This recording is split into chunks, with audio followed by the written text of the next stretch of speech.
Hi, I'm Charlie Starr. The video you are about to watch is part of my free course, How to Read a Birth Chart. Signing up is easy. Simply subscribe to my channel, turn on the notification bell, and shoot me an email to the address in the description box below, letting me know you want to be enrolled. I will reply with a welcome email, including the syllabus and other free course materials. Then head on over to my channel page and find the How to Read a Birth Chart free course playlist. Hit play and follow the step-by-step instructions to become a true birth chart master. And now, back to this video. Hey guys, and welcome back. In today's video, we're going to be talking about the 4 ancient elements and how they apply to each of the zodiac signs. In the last video, we learned about the 3 modalities which describe where a sign is in the season and how that position in a season applies to the energy of that zodiac sign. That's going to be either cardinal, fixed, or mutable, the beginning part of the season, the middle part of the season, and the last part of the season. In this video, we're adding the elemental qualities. Each of the zodiac signs is one of the 4 ancient elements: fire, air, water, or earth.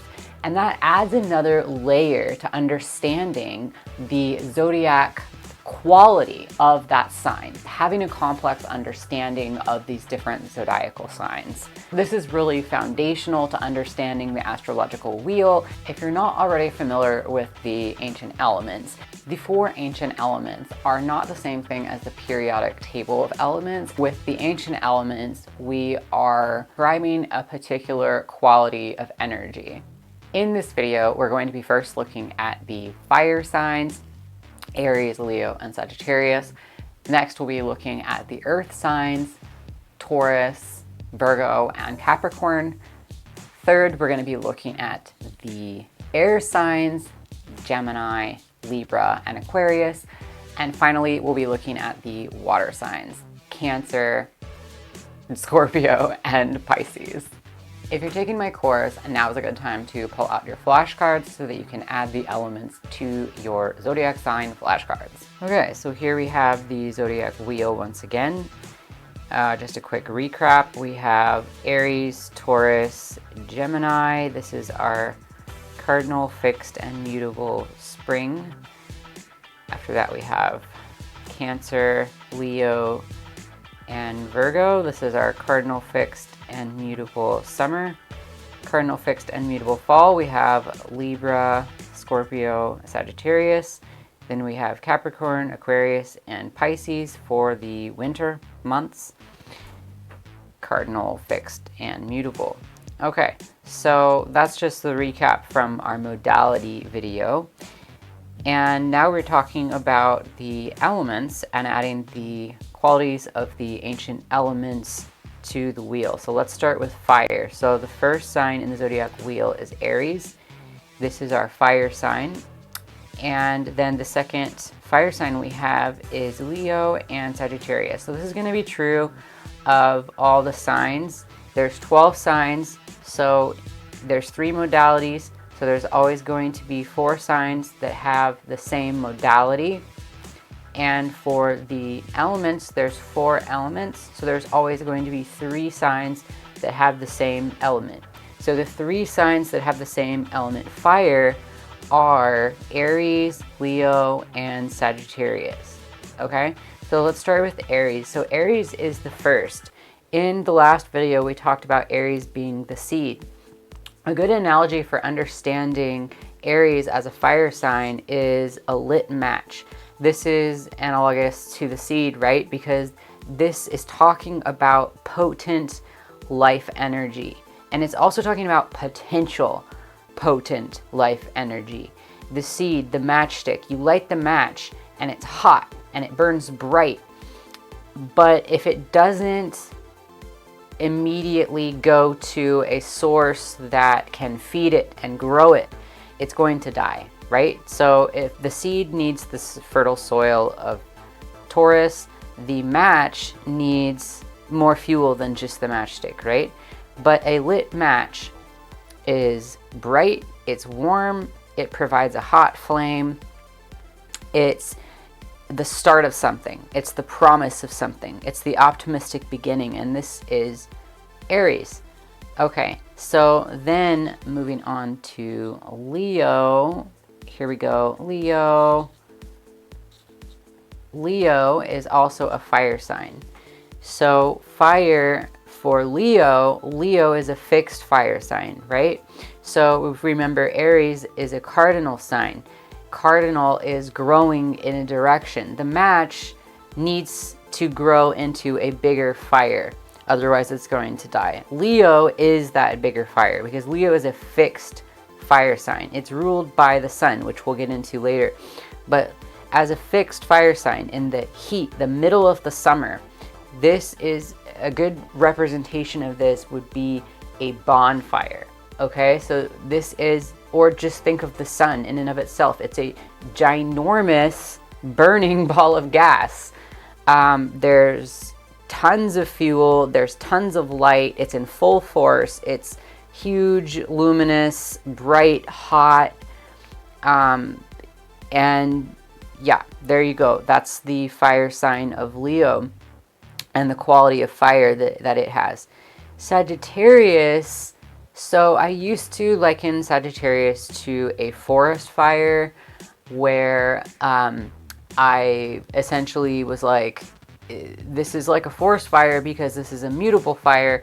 A forest fire can be sort of unpredictable in what direction that fire is going to head in, right? So it's going to move in the opportunistic direction. Unlike the sun, which is a fixed fire, right? Or a bonfire, which is kind of like a contained giant blaze. This is Leo. In Sagittarius, it's like we have the fire that is opportunistic. And so this flame is going to go wherever there is dry fuel, wherever there's oxygen, wherever there's wood. So in that way, Sagittarius is like a forest fire. So another analogy, though, that I thought of when it came to Sagittarius is hot coals. The reason why I was thinking of this for Sagittarius is because Sagittarius is a sign that has to do with faith, and running across hot coals to me is a perfect fire expression of faith, right? This could also be like symbolized by like the candle, like people light candles in rituals that have to do with faith, believing in a higher power, calling in spirits to aid us, to guide us, honoring our deceased ancestors. You will see, church cathedrals lined with candles. You'll see candles on funeral altars. You see the hot coals in situations where we are practicing our faith and expressing our faith and putting faith in that we won't get burned when we run across the hot coals, because we know that if we sit there. This is another thing that made me think of the mutableness of Sagittarius is you will get burned if you stand on hot coals, right? You actually have to keep moving in order to not be burned when you run across hot coals. And this is, in effect, the mutable quality of Sagittarius, is that it always needs to be moving. All right, so that is the Sagittarius fire sign. When we talk about fire in general, it's kind of like this fire quality has to do with our life force, our blood, the thing that makes our blood boil, the things that gives us the energy, the motivation, the drive. Like, this is our passion. This is the essential heat that is in the body, that is in the mind, that's in the heart.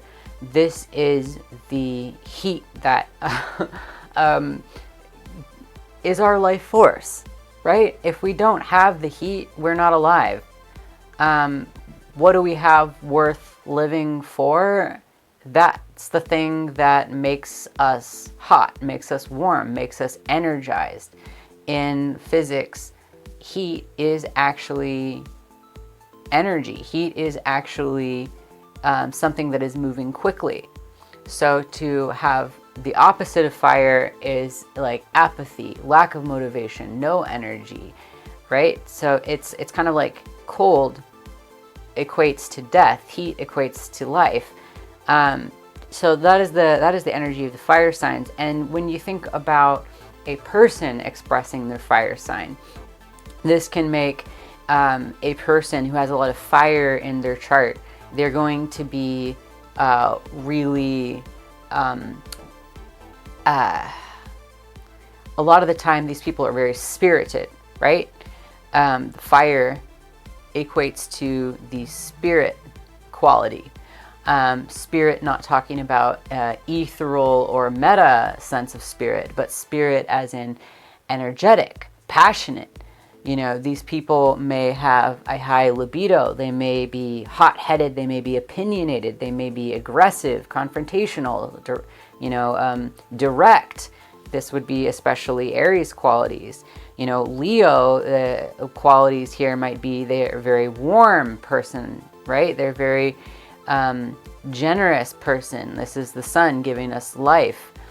They're very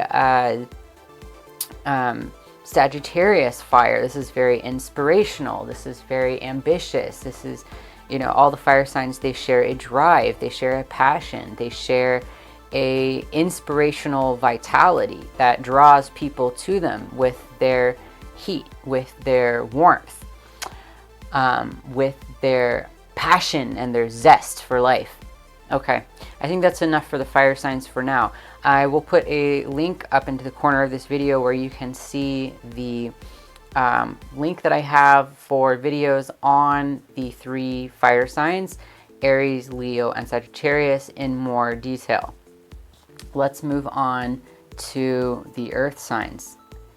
So our earth signs are Taurus and Virgo and Capricorn. So we're starting out with Taurus. Taurus is our fixed earth sign. In the modality video, we talked about Taurus being the soil. And it's not too much different in Taurus when it comes to the elements. Obviously, the soil is literally earth, right? Literally dirt, soil. This is what we consider earth. The earth is an element, but the earth is actually also our planet. The earth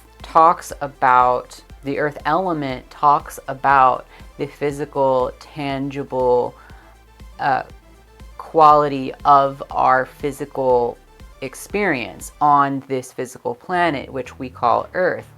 So in effect, the earth element talks about everything on this physical plane. The 5 physical senses, anything that's tangible, tactile, sensual. Taurus is a very sensual sign. It's concerned with resources. It's concerned with the physical security that the earth has for us. So this is land. But when it comes to another analogy for Taurus, when it comes to the earth element, I would say that plants is the biggest sort of symbolic representation of Taurus from an elemental standpoint.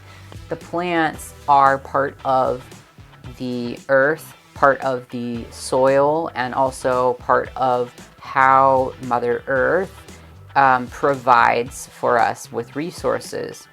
Right? So this is exactly the Taurus energy, because Taurus is this maternal energy. I learned recently that the bull of Taurus, which is not only the constellation, but also we can see in the symbol, the glyph of Taurus, right, is actually representing the uterus and the fallopian tubes. So Mother Earth, our mother, our cosmic mother, is providing resources for us out of herself. So the plants are the resources, and they are also the earth herself. So this is why I think of the plants when I think of Taurus. Also, how does this describe itself when it comes to somebody who has Taurus as a major part of their birth chart? I will say that people who have a lot of Taurus in their charts, especially Taurus suns, It seems like they have an affinity towards plants. They have a natural green thumb. They have a connection to the earth. They have an eye for making their homes beautiful, natural. They kind of have a earthy ambiance about them. So don't think glitter and artificial neon hair colors. This person generally has either no makeup or a natural makeup tone. Their clothes are often earth tones. But everything is beautiful, everything is peaceful. These people tend to know how to honor the earth and how to treat the earth's resources with respect. They have a way of being, generally they have a way of being frugal that is an expression of valuing the earth, right? And they also value the earth's resources. So sometimes people with a lot of Taurus are very ambitious when it comes to money, to getting resources, to earning resources for themselves. This also manifests as people sometimes with Taurus being very maternal, being very nurturing. They can be very, as a fixed earth sign, they can be that sustaining soil that nurtures and supports those around them.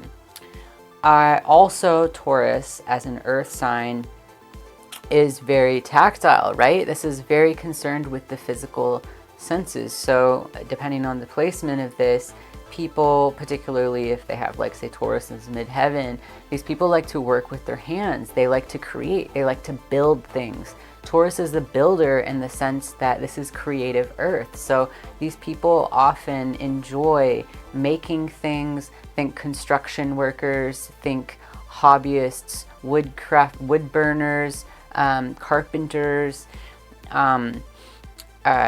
botanists. These people often tend to work with plants. So there's a lot about this earth quality that Taurus really brings to the table. There was something else I was going to say and then I forgot it. Do some thinking for yourself about Taurus and what you've noticed about people with a lot of Taurus in their chart. Okay, so let's move on to Virgo. So Virgo is our second earth sign. This earth sign is mutable. This earth sign comes at the end of summer. So think, this is the summer that's transitioning to fall.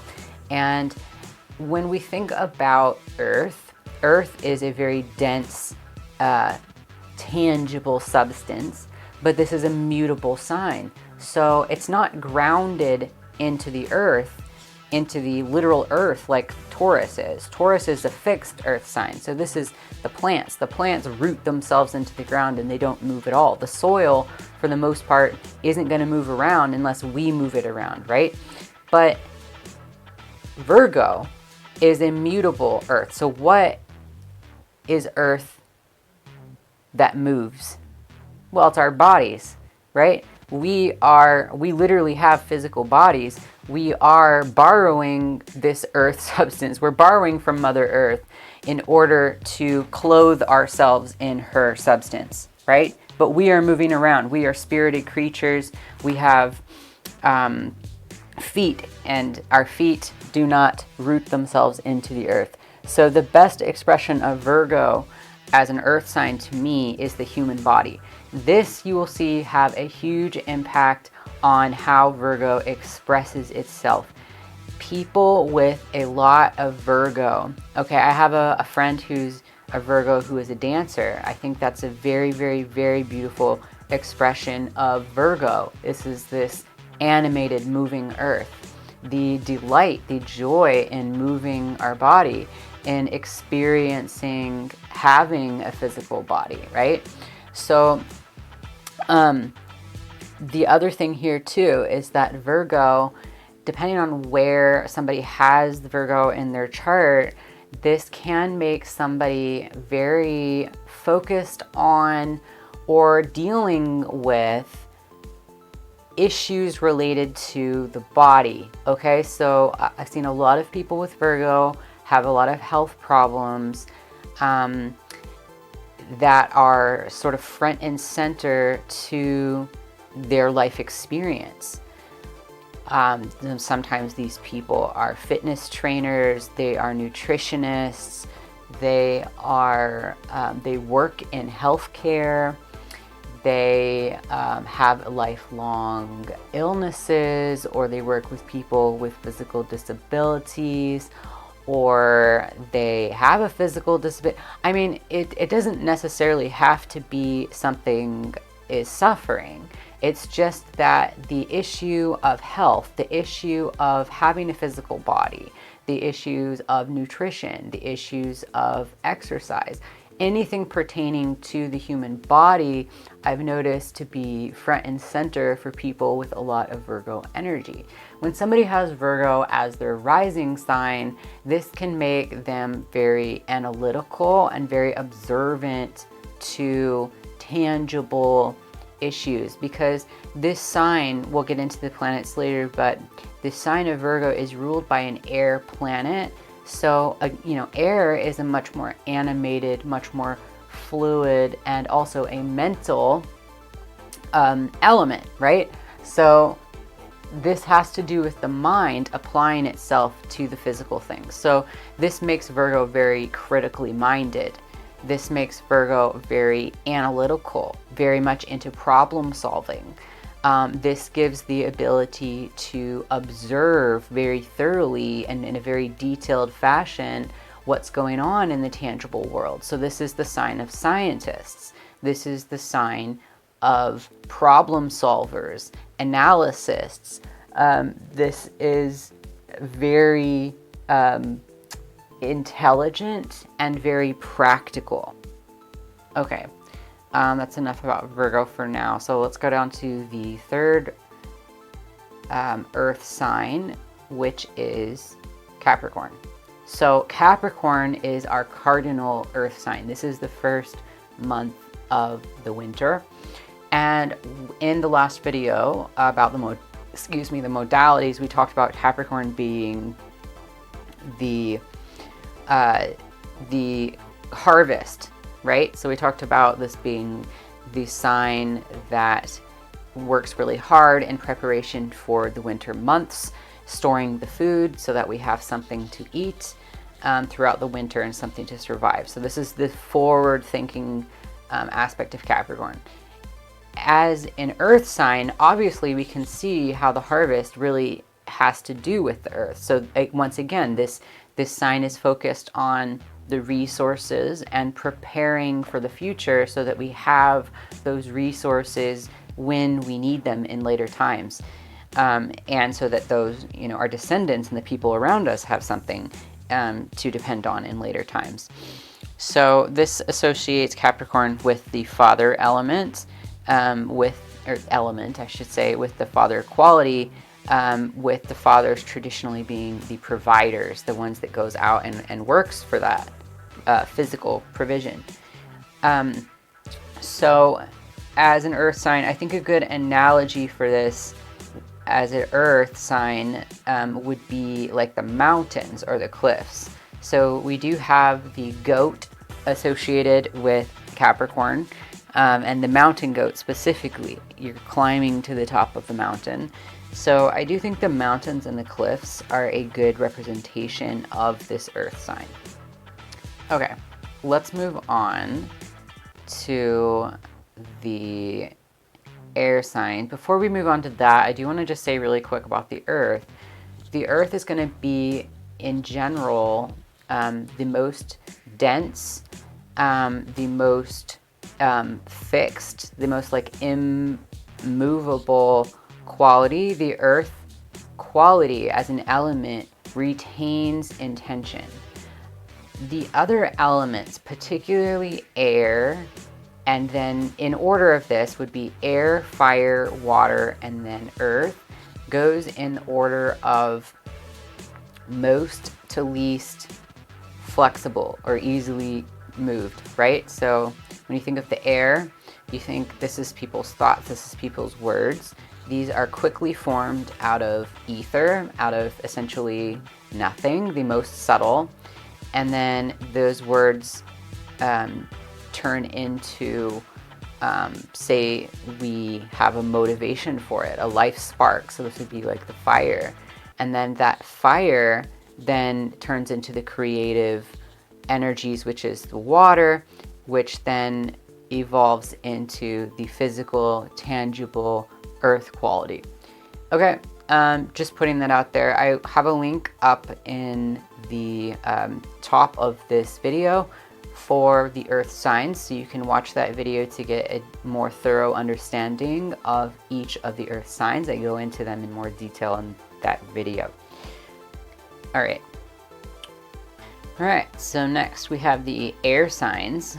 So our 3 air signs are going to be Gemini is our first air sign. It's a mutable spring. It's right here. It's our first one. And the next one we have, the next air sign is Libra. And that is our cardinal air sign. And then the last air sign that we have is Aquarius. That's our fixed air sign. Okay, so talking about the air signs. The air is the most subtle of the elements. All of the elements come from the ether. The ether is not represented in the wheel because all of the signs come from the ether, okay? But the air is going to be the one that is the most subtle and the most similar to ether, right? Because this has to do with mental capacities. This also has to do with communication.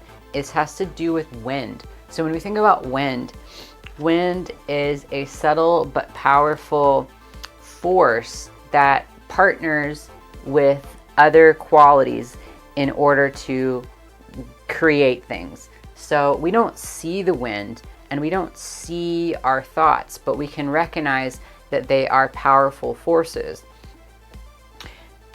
The air signs are strongly associated to music. They're strongly associated to society and society's issues, to communication, to relationships, to the internet, and to technologies, especially technologies involving communication and the advancement of communication. So all of the air signs, it's easier for me to think of analogies for you guys for like the fire, the earth, and the water, like representative analogies, such as like Aries being the matchstick and Taurus being the soil. When it comes to the air signs, I have a harder time coming up with some sort of like symbolic analogy for you guys that's natural, because with wind, we tend to not see it except the part that it combines with to express itself. Okay, so for example, like a tsunami, this is a windstorm that it's involving the ocean,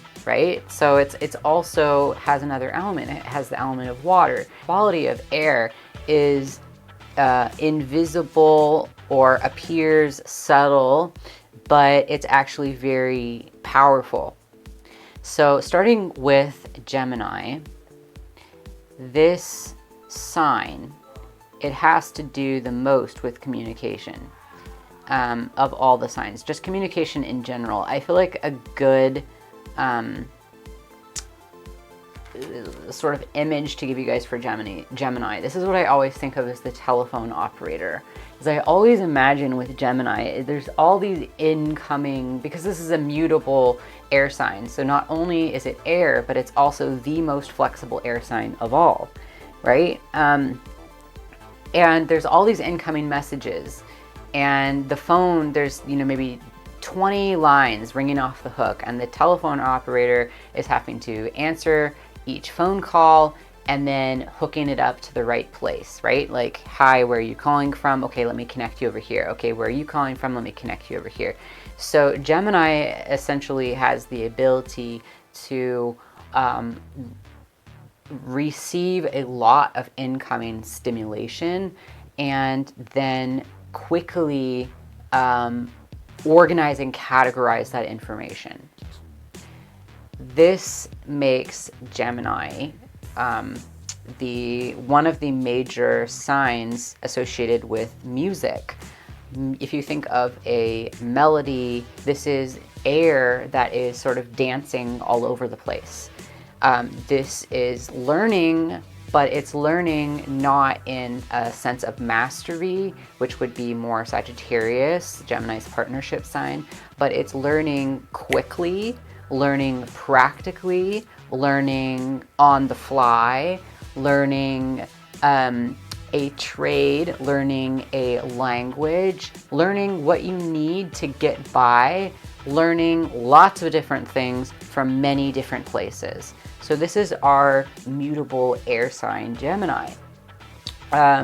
So I think that's enough for Gemini. Let's move on to our next air sign, which is Libra. Okay, so Libra, this is our cardinal air sign. There's sort of two sides to this air sign. So in the modality video, we talked about Libra being the pollinator. So this does have to do with polarities. This is the partner or relationship quality of the air. So this is a one-on-one relationship is a huge focus for this air sign. This talks about balance and talks about harmony. It talks about polarities, but this also carries with it a sense of justice, a sense of evening out the scales. Libra is the scales. And as an air sign, the scales that it's most interested in are relationship scales, whether that is a love relationship between two lovers, or whether that's a social justice issue. This is the sign associated with the courts. This is bringing social justice, bringing social equality to a situation. But it's justice that has a personal nature to it, because this isn't societal justice and equity. We get to that when we get to Aquarius. With Libra, this is one-on-one justice. This is personal vendetta. This is justice as perceived from one end of a polarity, right? Trying to balance out and make even something that is uneven. This also comes with it beauty. So when I think of Libra as a cardinal air sign, there's the lovebirds. I think lovebirds is a beautiful image of Libra as an air sign, singing this love melody. The other side of Libra, I would say, could be a tornado. So this is very sort of intense, directional, moving air, right? It's as a cardinal sign, Libra is moving in a direction. Libra definitely has an agenda, an opinion, a perspective. So in that sense, it is less flexible than the Gemini air sign. It is more solidified in its opinions. It has a more clear direction or opinion about what justice looks like, what evening of the scales means. There is an agenda with Libra, and that agenda is to balance the scales in whatever way, shape, or form this will look like. How this may look in a person. Libras that I know, they are very socially concerned, as are all the air signs. What is on their mind? What are the things that they're talking about? It's people, right? So air signs, they love to observe people. They're always thinking about their relationships. And Libra and Aquarius, which we'll get to in a second, are extremely concerned with society and the laws in society that are fair or not fair. Okay, another thing about Libra is they can be very glittery, very sparkly, very romantic, very harmonizing. They can be very accommodating and adaptive because they want to please and they want to bring together, but there is a conflict in Libra at the same time, because sometimes they have a strong opinion that's different than yours, and that creates an internal conflict because they want to be agreeable, but at the same time they want to balance the scales. And if they think your opinion is too extreme on one end, they will have an energy within themselves that is wanting to counter that and bring you back into balance, but they're wanting to do so in a way that is not too aggressive. That's not going to be too off-putting. They want to make it work. Okay, so moving on to Aquarius. So with Aquarius, here's our Aquarius. So this is our fixed air sign. So Aquarius, in the modality video, we talked about Aquarius being the community that gathers around the bonfire. The bonfire, you could say, is their partner sign over here, Leo. So I always imagine Leo's the bonfire, and there's a whole bunch of Aquariuses surrounding the bonfire and chatting and having a grand old communal time. And the sign of Aquarius is once again concerned with relationships, once again concerned with people. But this is the group, and the group is more concerned with society. With Libra, we have justice having to do with relationships, individual one-on-one relationships. With Aquarius, these people, the way that this can express itself is people that are very interested in world news, very interested in societal laws and structures, politics, government, countries, border control, equity, wealth distribution, wealth inequality, cultural and social issues are a huge Aquarius topic. And Aquarius is also a forward-thinking sign. But I'm trying to focus on the well, you know, I mean, air is the first thing to move forward, right? So it makes sense that the air signs, especially Aquarius, can be pretty focused on thinking towards the future. Aquarius is, again, associated with music, and it's also associated with technology and the internet. So this is incredibly technological. Being towards the end of the zodiac wheel, I think, is one thing that contributes to Aquarius's sort of forward-thinking quality. All right. Okay, so the final element that we have to cover is the water element. Our water signs are Cancer, our cardinal water sign, first month of summer. Then we have Scorpio, our fixed water, in the middle of fall. And then lastly, at the end of the zodiac wheel, we have Pisces, which is the last month, the mutable sign of the winter. So let's start with Cancer. Cancer, this water sign is associated with the ocean. This sign is ruled by the moon, and y'all are pretty aware, I'm sure, of the moon's effect on the ocean. But what does water really symbolize in an elemental sense? Water really represents a creative energy.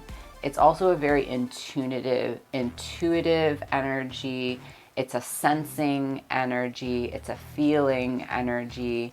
So this has to do with the waters of our emotions, but this is also a current, a strong current that is not just expressing itself as an emotion, but it's also a regenerative source. So as we'll see when we get to Scorpio, Scorpio has to do with the healing properties of water. Cancer really has to do with the creative and nurturing properties of water. When we talked about the modalities and we got to Cancer as we were going through the wheel, describing the wheel of the year in terms of the earth cycles of the year, when we got to Cancer, we talked about Cancer being the water that allowed a small plant to establish roots. So Cancer does have to do with the history, the origin, the mother, and the nurturative qualities. that is part of the water element of Cancer as well. That's why I was mentioning the plant growing out of being watered. Our bodies are, I believe, 60% water. We have to drink a substantial amount of water daily in order to survive, and even more to have optimal health.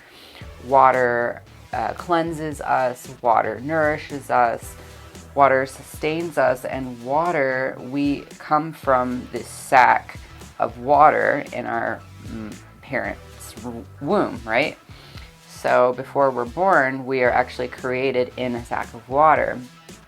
And in many mythologies, the entire universe is said to have come from the primordial waters. When we get to Pisces, we'll see the symbolic energy of returning to that water. But with Cancer, this is about the creative properties. All right. So that, I believe, covered. Oh, okay. So Cancer also has to do with just our life cycles, because it's tied to the moon. Cancer also has to do with the regular cycles, like the lunar cycles, the monthly cycles that we go through each month.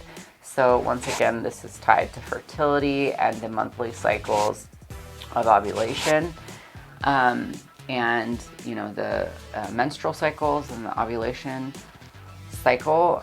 So it's connected to that as well.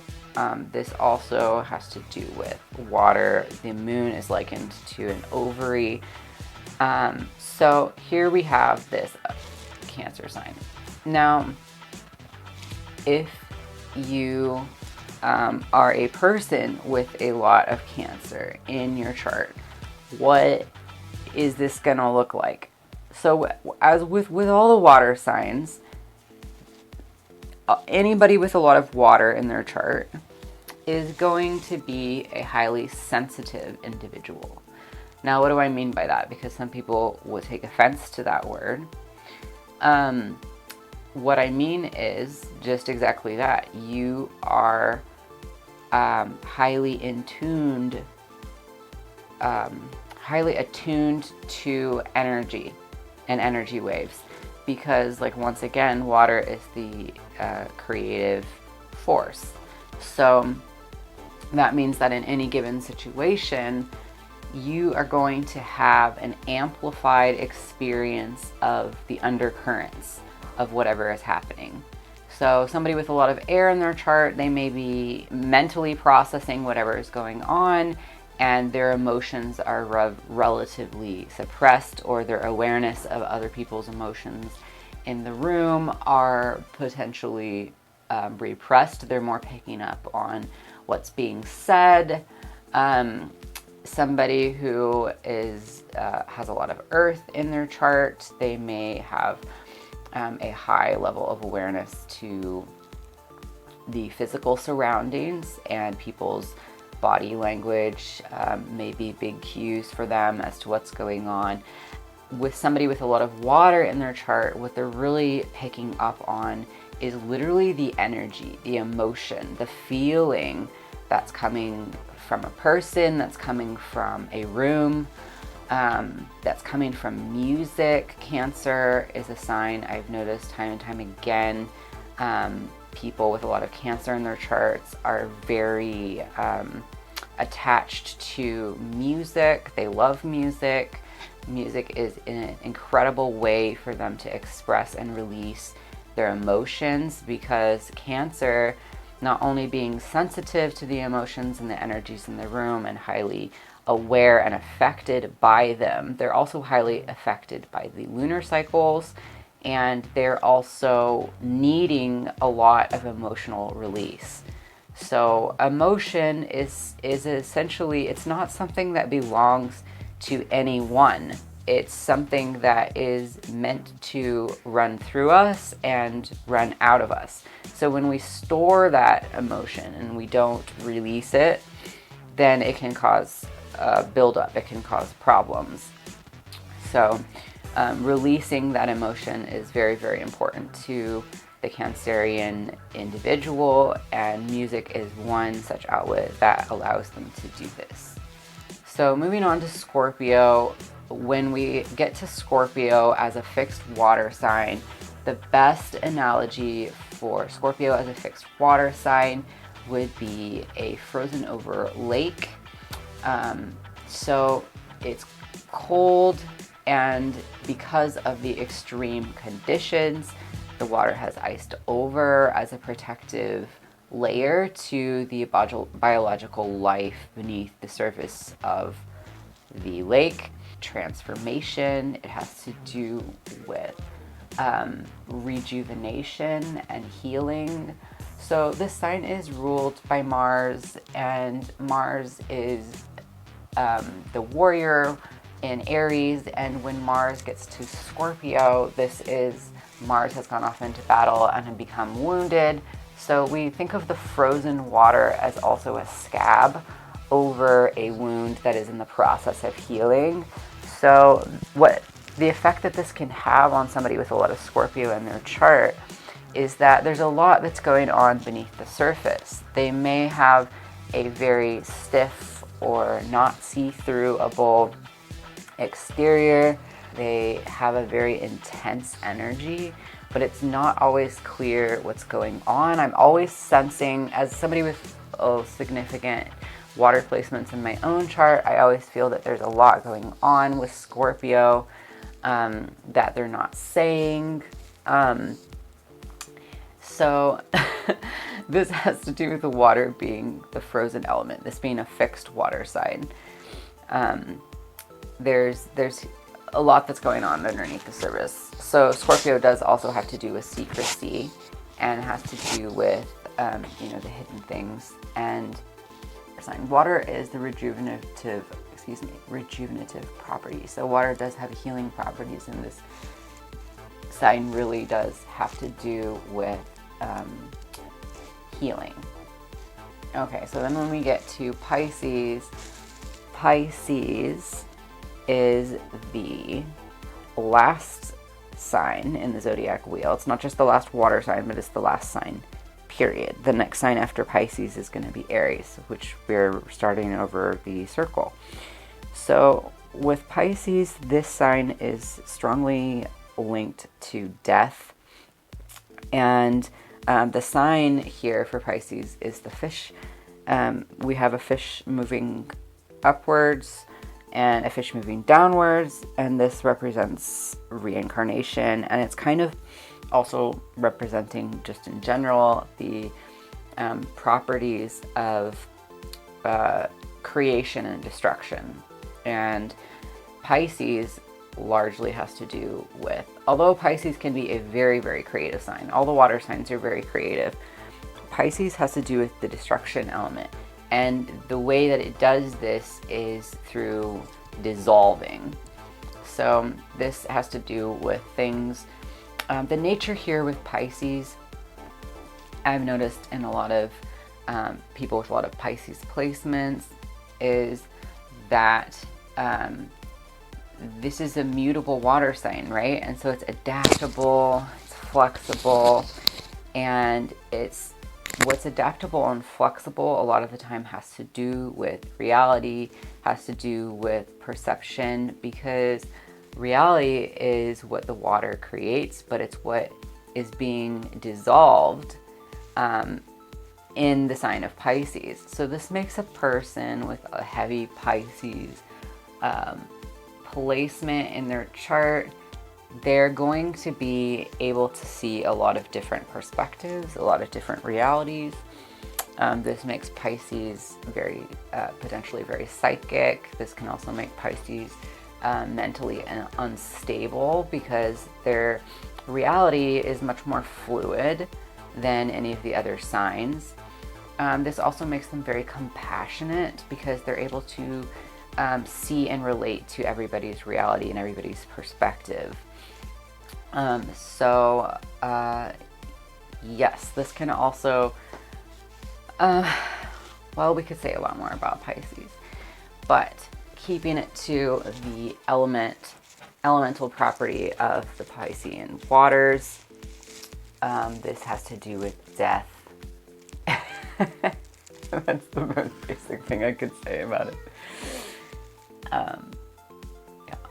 Okay, so there you have it. Hopefully that was really helpful for you guys in understanding the different zodiac signs and their elements. And what's exciting is that now we are done learning about the zodiac signs, and in the next video we're going to be learning about the planets, which is my favorite part of astrology. It's, to me, where the zodiacal wheel really comes alive. So far we've been learning about the zodiac wheel and the 12 signs, which is going to be essentially the same in every single chart. When we get into learning about the planets and where the planets are, that is kind of where the chart becomes unique and starts to form a distinctive landscape. So just a word of advice about learning the zodiac signs further, because this is an ongoing process where you will be developing your own complex understanding of the zodiac signs, and you'll also be doing the exact same thing with understanding the planets. Astrology is a language that's very symbolic, and these symbolic energies, the zodiac signs being one of these sets of symbols, are really complex, and they require more than just like a list of associations or like just memorizing the elements and memorizing the modalities. They really need to sink into your brain in a complex, multifaceted manner.